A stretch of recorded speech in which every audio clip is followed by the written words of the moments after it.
Please arise for the national anthem. सलामी शस्त्र on guard बाजू शस्त्र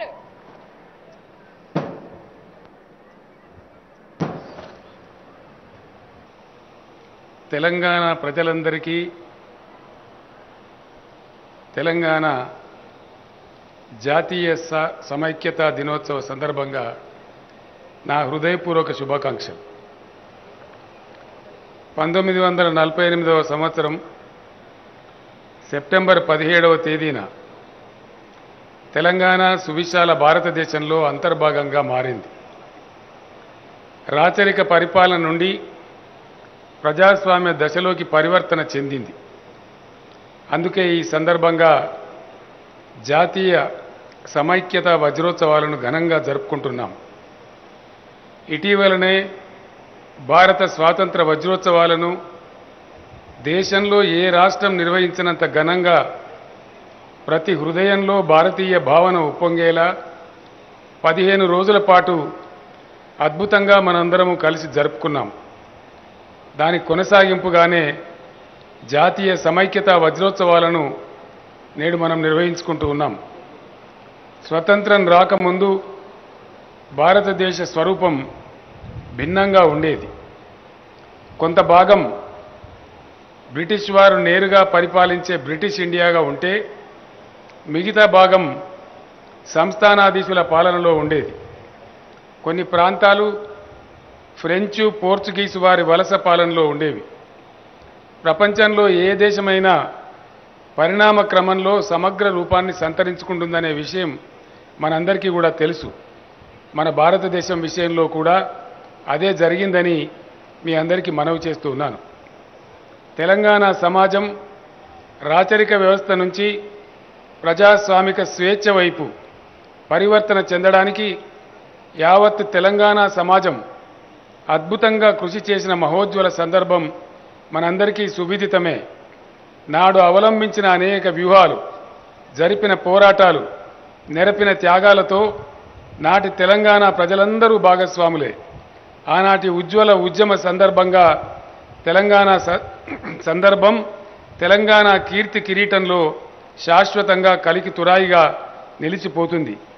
నాటి అద్భుత ఘట్టాలు జాతి జనుల జ్ఞాపకాల్లో నిత్యం ప్రకాశిస్తూనే ఉంటాయి. తెలంగాణ సమాజాన్ని నిరంతరం ఉద్విగ్నపరుస్తూనే ఉంటాయి. యావత్తు తెలంగాణ సమాజం పోరాడిన సందర్భంలో ఆ సన్నివేశానికి కొందరు నాయకత్వం వహించడం ప్రపంచ పోరాటాలన్నింటిలో మనకు కనిపించేదే. తెలంగాణలో సైతం ఆనాడు ఎందరో యుద్ధం చేశారు. ఇంకొందరు ఆ యుద్ధానికి నాయకత్వం వహించారు. మరికొందరు సాంఘిక సాంస్కృతిక చైతన్యాన్ని రగిలించారు. నేటి తెలంగాణ జాతీయ సమైక్యత వజ్రోత్సవాల సందర్భంగా చిరస్మరణీయులైన ఆనాటి వీర యోధులందరినీ పేరు పేరున తలుచుకోవడం మనందరి కర్తవ్యం. ఆదిలాబాద్ అడవుల్లో తుడుమ్మోత మోగించి అడవి బిడ్డలను ఒకటి చేసి జల్ జంగల్ జమీన్ నినాదంతో సింహగర్జన చేసిన ఆదివాసీ యోధుడు కొమురం భీం సాహసాన్ని మనందరం కూడా సగౌరవంగా తలుచుకుందాం.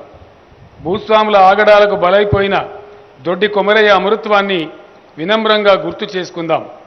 తన సొంత భూమి 100 ఎకరాలను పేద ప్రజలకు పంచిన త్యాగశీలి, రైతాంగ పోరాటానికి తిరుగులేని నాయకత్వాన్ని అందించిన వీరాగ్రేసరుడు, మొదటి సార్వత్రిక ఎన్నికల్లో జవహర్లాల్ నెహ్రూ కన్నా అధిక మెజార్టీని సాధించిన మహానాయకుడు రావి నారాయణ రెడ్డికి ఘనమైన నివాళులు అర్పిద్దాం.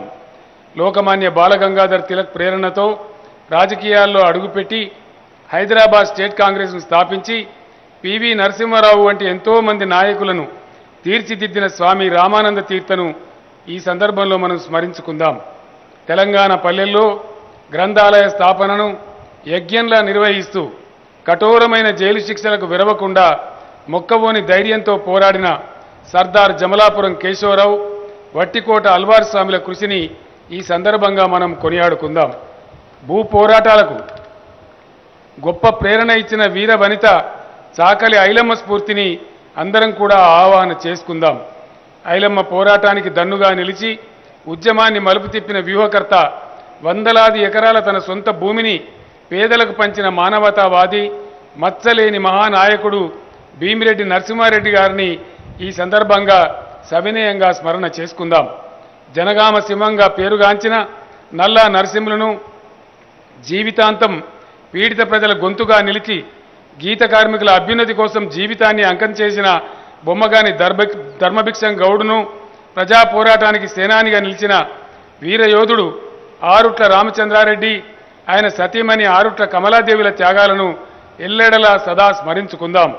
పోరాటంలో పాలు పంచుకోవడమే కాకుండా ఆ పోరాట చరిత్రను గొప్పగా రికార్డు చేసిన దేవులపల్లి వెంకటేశ్వరరావుతో పాటు అట్టడుగు వర్గాల మేలు కోరిన ఉద్యమకారుడిగా, పార్లమెంటేరియన్గా, శాసనసభ్యులుగా ఎనలేని సేవలు అందించిన బద్దం ఎల్లారెడ్డి చైతన్యాన్ని ఈ సందర్భంగా మనందరం పునికి పుచ్చుకుందాం.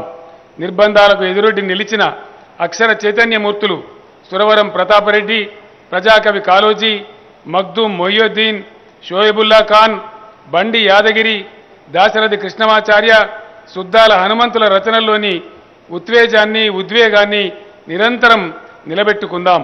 ఇంకా ఎందరో మహానుభావులు తెలంగాణ సమాజంలో అద్భుతమైన రాజకీయ సామాజిక చైతన్యాన్ని రగిలించారు. తమ త్యాగాలతో చరిత్రను వెలిగించారు. వారి అందరి ఉజ్వల స్మృతికి నేను శిరస్సు వంచి మనందరి పక్షాన నమస్కారాలు తెలియజేస్తా ఉన్నాను. ఆసేతు హిమాచలం అన్ని వర్గాల ప్రజల్లో దేశం పట్ల విశ్వాసాన్ని నెలకొల్పడానికి నాటి భారత పాలకులు చేసిన కీలకమైన కృషి వల్ల నేడు మనం చూస్తున్న భారతదేశం ఆవిష్కృతమైంది. మహాత్మా గాంధీ నెలకొల్పిన సామరస్య విలువలు భూమికగా, జవహర్లాల్ నెహ్రూ కల్పించిన విశ్వాసం, సర్దార్ వల్లభాయ్ పటేల్ ప్రదర్శించిన చాకచక్యం, మతాలకు అతీతంగా దేశభక్తి భావనను పాదుకొల్పిన మౌలానా అబుల్ కలాం ఆజాద్ వంటి నేతలు చేసిన అవిరళ కృషి వల్ల ఒక్కొక్క చిక్కుముడి విడిపోయి భారతదేశం ఏకీకృతమైన విషయం మనందరికీ కూడా తెలుసు. భారతదేశంలో తెలంగాణ అంతర్భాగంగా మారిన తర్వాత 1948 నుండి 1956 వరకు సొంత రాష్ట్రంగా వెలుగొందింది. శ్రీ బూరుగుల రామకృష్ణారావు గారు ముఖ్యమంత్రిగా హైదరాబాద్ రాష్ట్రం కొనసాగింది. మిగులు నిధులతో కూడిన నాటి హైదరాబాద్ రాష్ట్రం ఆనాడే అభివృద్ధి దిశగా ప్రణాళికలు నిర్మించుకొని అడుగులు వేయటం ప్రారంభించింది. 1956లో దేశంలో జరిగిన రాష్ట్రాల పునర్విభజన ప్రక్రియలో భాగంగా తెలంగాణ ప్రజల మనోభీష్టానికి వ్యతిరేకంగా తెలంగాణ ఆంధ్రాలను కలిపి ఆంధ్రప్రదేశ్ రాష్ట్రాన్ని ఏర్పాటు చేశారు. ఆంధ్రప్రదేశ్ ఏర్పడిన నాటి నుండి తెలంగాణ ప్రజలలో తాము మోసపోయినామని, తాము దోపిడీకి గురవుతున్నామనే ఆందోళన గూడు కట్టుకున్నది. ఇరు ప్రాంతాల మధ్య భావ సమైక్యత చోటు చేసుకోలేదు, సఖ్యత ఏర్పడలేదు. అందువల్లనే ఆంధ్రప్రదేశ్ ఏర్పాటైన దశాబ్ద కాలంలోనే తెలంగాణ రాష్ట్ర ఏర్పాటు కోసం ఉద్యమం ఎగసి పడింది. సమస్యను పరిష్కరించాల్సిన ఆనాటి కేంద్ర ప్రభుత్వం అందుకు భిన్నంగా సాచివేత ధోరణి అవలంబించింది. తెలంగాణ ప్రజల న్యాయమైన ఆకాంక్షను పట్టించుకోకుండా గాలి కొదిలేసింది. తెలంగాణ ప్రజలు భయపడినట్లుగానే సమైక్య రాష్ట్రంలో అన్ని రంగాల్లో దారుణమైన వివక్ష అమలైంది. ప్రజల్లో స్వరాష్ట్ర ఆకాంక్ష క్రమేపీ బలపడుతూ వచ్చింది. 2001లో తెలంగాణ రాష్ట్ర సాధన ఉద్యమానికి నేనే స్వయంగా సారథ్యం వహించి ఉద్యమ శంఖం పూరించాను. తెలంగాణ ప్రజలందరినీ ఒక్కటి చేసి 14 ఏళ్ల అవిశ్రాంత పోరాటాన్ని నడిపించాను. లక్ష్య సాధన కోసం మరణం అంచుల దాకా వెళ్లేందుకు సిద్ధపడ్డాను. తెలంగాణ ఉద్యమం అంతకంతకు తీవ్రం కావడంతో ఢిల్లీ ప్రభుత్వం దిగి వచ్చింది. ప్రజా ఉద్యమం ఆశించిన గమ్యాన్ని ముద్దాడింది. 2014 జూన్ 2న తెలంగాణ స్వరాష్ట్ర స్వప్నం సాకారం అయింది. తెలంగాణ ఏ విధంగానైతే ఉండాలని ప్రజలు స్వప్నించారో, సంభావించారో అదేవిధంగా నేడు తెలంగాణ అన్ని రంగాల్లోనూ అగ్రగామి రాష్ట్రంగా పురోగమిస్తున్నది. రాష్ట్రం ఏర్పడిన నాడు ఆవరించి ఉన్న చిమ్మ చీకట్లను చీల్చుకుంటూ పురోగమిస్తున్నది. దేశానికి దారి చూపే టార్చ్ బేరర్గా నిలిచింది. విద్యుత్తు, తాగునీరు, సాగునీరు, వ్యవసాయం, ప్రజా సంక్షేమం, పారిశ్రామిక ఐటీ రంగాలలో అనతి కాలంలోనే అద్భుతాలను ఆవిష్కరించి దేశానికే దిశానిర్దేశం చేస్తున్నది. తెలంగాణ ప్రభుత్వం అవలంబించిన ప్రగతిశీల పారదర్శక విధానాల వల్ల రాష్ట్ర సంపద గణనీయంగా పెరిగింది. 2013-14లో తెలంగాణ రాష్ట్రం ఏర్పడిన నాడు రాష్ట్ర జీఎస్డిపి 5,05,000 849 కోట్ల రూపాయలు కాగా 21-22 నాటికి 11,54,860 కోట్ల రూపాయలకు పెరిగింది. తలసరి ఆదాయం పెరుగుదలలోనూ తెలంగాణ రాష్ట్రం జాతీయ సగటును అధిగమించి 2014-15లో రాష్ట్ర తలసరి ఆదాయం 1,24,104 రూపాయలు కాగా 21-22 నాటికి 2,78,833 రూపాయలకు చేరింది. జాతీయ సగటు కన్నా మన రాష్ట్ర తలసరి ఆదాయం 86% అధికం కావడం మనందరికీ కూడా గర్వకారణం.